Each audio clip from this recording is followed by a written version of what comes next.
Čas, ki ga živimo, terja od mene bolj kot kdajkoli prej temeljit in odgovoren premislek pred vsakim mojim dejanjem, pred vsakim mojim glasovanjem. Zavedam se, da funkcija poslanca ni moja lastnina. Dali so mi jo moji volivci. Po temeljitem premisleku.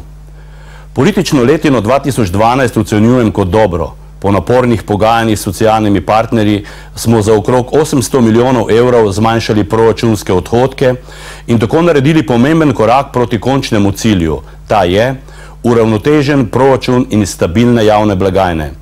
Sprejeli smo ukrepe za spodbujanje gospodarstva, ki jih slovenski gospodarstveniki pozdravljajo. Izboljšali smo črpanje sredstev iz bruseljske blagajne.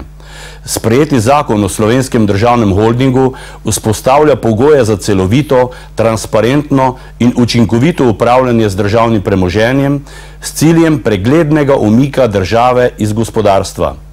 Zakon o ukrepih za stabilizacijo bančnega sistema pa omogoča sanacijo bančnega sektorja in sprostitev kreditnega krča, ki izvira iz domačijskega poslovanja državnih bank v preteklosti.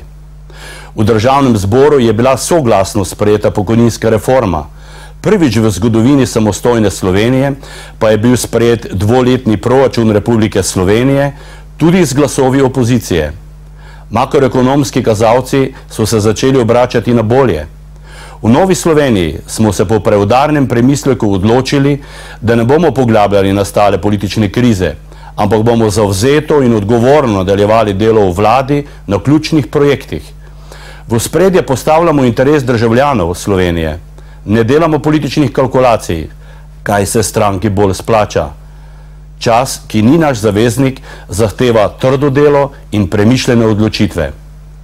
Kako nevarna so početja brez premisleka, se danes že vidi, saj nova levosredinska koalicija nikakor ne more zagledati luči sveta.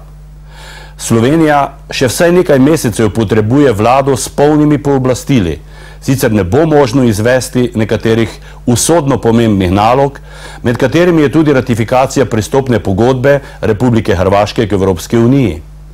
Pred ratifikacijo pa morata vladi obeh držav v skladu s sklepi odbora za zunanjo politiko rešiti vprašanje Ljubljanske banke na Hrvaškem. Sklepi odbora za zunanjo politiko niso ultimativni za Hrvaško, niti ne postavljajo slovenske cene za ratifikacijo, kot jih nekateri tuji mediji nekorektno interpretirajo. So pa ti sklepi ključni za zaščito slovenskih davkoplačevalcev, zato terjajo dosledno spoštovanje. Odgovorna slovenska politika mora ta trenutek vložiti maksimalne napore v iskanju rešitev, ne rušitev, povezovanja, ne ločevanja, miru, ne sovraštva. Šele to daje upanje, da se edinost, sreča, sprava, svoboda, pravičnost, poštenje, optimizem k nam nazaj spet vrnejo.